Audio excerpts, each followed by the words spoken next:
नमस्कार, हर हर महादेव। दोस्तों, आइसक्रीम खाने का शौक क्या कभी किसी इंसान को मौत के दरवाजे तक पहुंचा सकता है?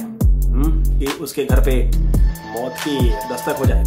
अरे भाई, ऐसा तो कोई नहीं सोचेगा ना, लेकिन ऐसा हुआ है और होता भी है। छोटी छोटी चीजें कैसे मैटर करती है लाइफ में, उसका एक बहुत बड़ा उदाहरण है हमारी आज की कहानी। आहट एक अनहोनी के चैनल के एक और भूतिया कहानी के एपिसोड में आप सभी का स्वागत है। अगर किसी भी चीज की लत है तो ये कहानी जरूर सुनिएगा। ये कहानी आप ही के लिए है। चलिए बढ़ते हैं सीधा कहानी की ओर। पात्र मैंने बदल दिए हैं। दीपक पटेल और उनकी पत्नी सुनीता, उनके 2 बच्चे हैं। एक का नाम है प्रतीक और दूसरे बच्चे का नाम है सोनू। चारों जन एक रात को भाई ऐसे ही भोजन कर रहे थे। भोजन करने के बाद में इन लोगों की आदत ही थी कि भोजन करने के बाद में आइसक्रीम खाने जाना है या कुछ और मीठा खाने जाना है तो कुछ न कुछ लटार मारने निकल जाया करते थे। सूरत की यह फैमिली है। ऐसे ही एक रात को भोजन करने के बाद में, डिनर करने के बाद में पूरा परिवार साथ में आइसक्रीम खाने के लिए निकलता है। घर से कुछ 1-1.5 किलोमीटर आगे ही बड़ा मार्केट था जो करीबन रात के 2 बजे 3 बजे तक चलता रहता था। हालांकि ये लोग इतनी ज्यादा लेट नहीं गए थे, ये लोग 10 बजे ही गए थे। और उस समय मार्केट में काफी भीड़ भाड़, काफी चहल पहल रहती है। वैसे भी आपने सुना ही है कि सूरत अपने खाने पीने की चीजों के लिए भारत में फेमस है ही। पूरा परिवार जाता है, आइसक्रीम खाने के लिए जाता है। तभी प्रतीक को टॉयलेट लगती है और प्रतीक अपने पिता से कहता है कि पापा मुझे टॉयलेट जाना है। तो उसके पिता कहते हैं कि वहीं है बाजू में बेटा, पब्लिक टॉयलेट है, वहीं चले जाओ, पे एंड यूज। अब वो जाता है वहां पर, लेकिन देखता है तो पे एंड यूज ऑलरेडी पैक था। तो उसके पीछे घूम करके वो जाता है कि वहीं खाली जगह पर मैं चला जाता हूं।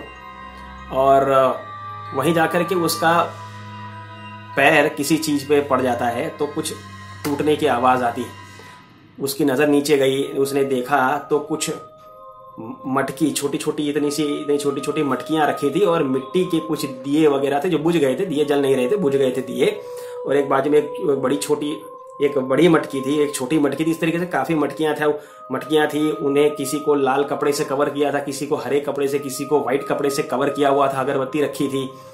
अब ये चीजें देख करके प्रतीक को ये तो पता चल गया कि कुछ यहाँ पे कोई विधि की गई होगी, लेकिन फिर भी उसने एक गलती बहुत बड़ी की। उसने पांव रख दिया था, वो तो उसकी गलती थी ही।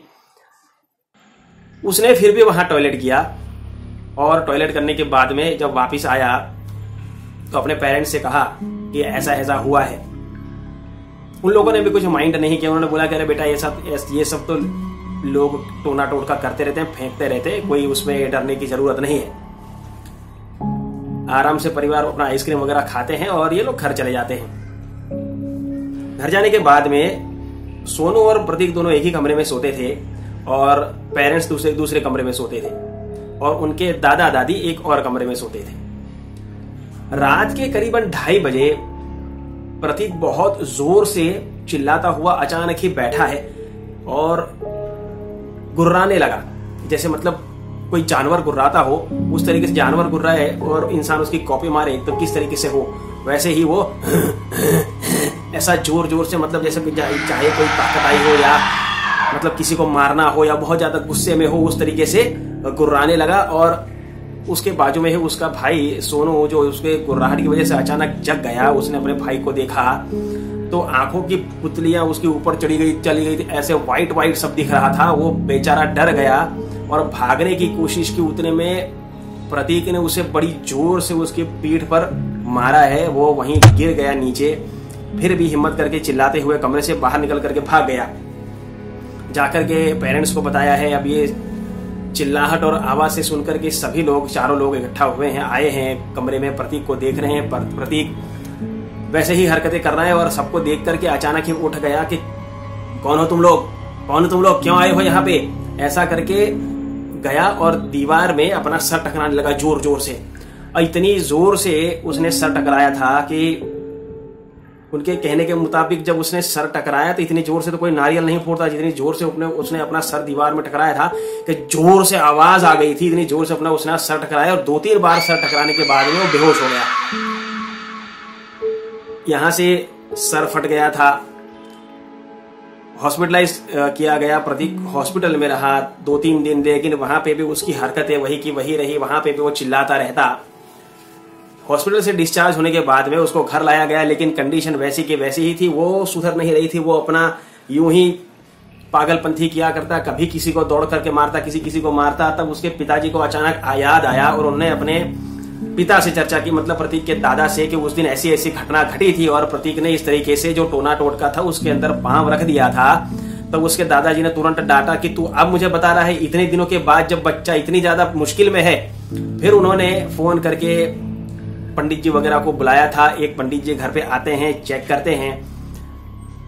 पंडित जी जैसे ही घर में आए हैं और प्रतीक के सामने गए हैं, प्रतीक जैसे जोशो जुनून में भर गया हो उस तरीके से दौड़ा है अचानक। और पंडित जी ने जो यहाँ पे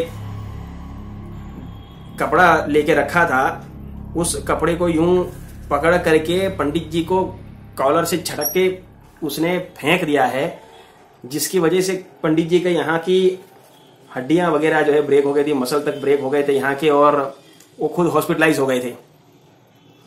इतना खतरनाक कांड करने के बाद में भी वो हंसने लगा जोर जोर से और कहता है कि अगर ऐसे किसी को और बुलाने की कोशिश की तो अगली बार घर में ही किसी न किसी को मार डालूंगा या तो फिर इसी को मार डालूंगा। अब जो है कांड नहीं करना, जो कहता हूं वैसा वैसा करते जाओ बस। उसके दादाजी प्रतीक के बहुत ज्यादा डर गए हैं। प्रतीक के दादा पूजा पाठी थे। उन्होंने वापस से दूसरे पंडित का कांटेक्ट किया और उनको बताया कि इस तरीके की घटना एक पंडित जी के साथ में ऑलरेडी हो चुकी है। उसके बाद भी एक पंडित तैयार हुए, वो आए इनके घर पे, जो काफी मंझे हुए खिलाड़ी जैसे लग रहे थे। घर पे आते हैं, प्रतीक ने उनके ऊपर भी हमला किया, लेकिन जैसे ही प्रतीक उनके ऊपर कूदा है वो पंडित जी ने सीधा उसके सर पे हाथ रख दिया और कहा बस ठहर जाओ, बैठ जाओ। और सबके सामने ये आश्चर्य हुआ कि वो एकदम से ढीला होकर के बैठ गया। बैठ जाओ, क्या चाहिए? क्यों परेशान कर रहे हो बच्चे को? कहां से आए हो? बताओ जल्दी से। और प्रतीक तोते की तरह बोलने बैठ गया कि इसने जब मेरे ऊपर पांव रखा था, मैं वहां पे बैठा था, इसने मेरे ऊपर पेशाब करके मुझे गंदा किया है। सारी बातें बताने के बाद में उसने अपनी कुछ डिमांड रखी। उसके हिसाब से 5 नींबू काट करके उसके अंदर सिंदूर डाल करके 500 ग्राम जितनी सफेद मिठाई, कुछ बताशे वगैरह लेकर के उस प्रतीक के साथ में ही पंडित जी वहां पे गए हैं। और प्रतीक के पिताजी भी थे और उसी जगह पे, जिस जगह पे प्रतीक ने पांव रखा था, वहां लेकर के गए हैं। और वहां पे ये चीजें चढ़ाने के बाद में वापस ना देखते हुए फिर घर पे आए हैं और वो बला जो प्रतीक के साथ आई थी वो वहीं छूट गई और प्रतीक सही सलामत वापस घर पे आया। और उसके बाद में कभी उसे दोबारा ऐसी कोई तकलीफ नहीं हुई। दोस्तों, ये कहानी काफी सुनने में आपको डरावनी लगी हो या ना लगी हो मुझे नहीं पता, लेकिन जिस तरीके का नरेशन उन लोगों ने ईमेल में किया हुआ था उसके हिसाब से बहुत ही खतरनाक लेवल पे कंडीशन पहुंच गई थी प्रतीक की। एक ही रात के अंदर अगर उसका प्रॉपर इलाज नहीं किया होता तो प्रतीक ज्यादा खींच नहीं सकता था। अगर आपके पास भी ऐसी कोई कहानी है तो जरूर आप मुझे मेरे ईमेल पर भेजिए। मैंने ईमेल डिस्क्रिप्शन बॉक्स में दिया हुआ है। आहट एक अनहोनी की चैनल पर भूतिया कहानियों का सिलसिला ऐसे ही चलता रहेगा। आपसे मुलाकात होगी कल फिर एक और भूतिया कहानी के साथ में जो आप ही की भेजी हुई है। तब तक अपना ख्याल रखें। हर हर महादेव।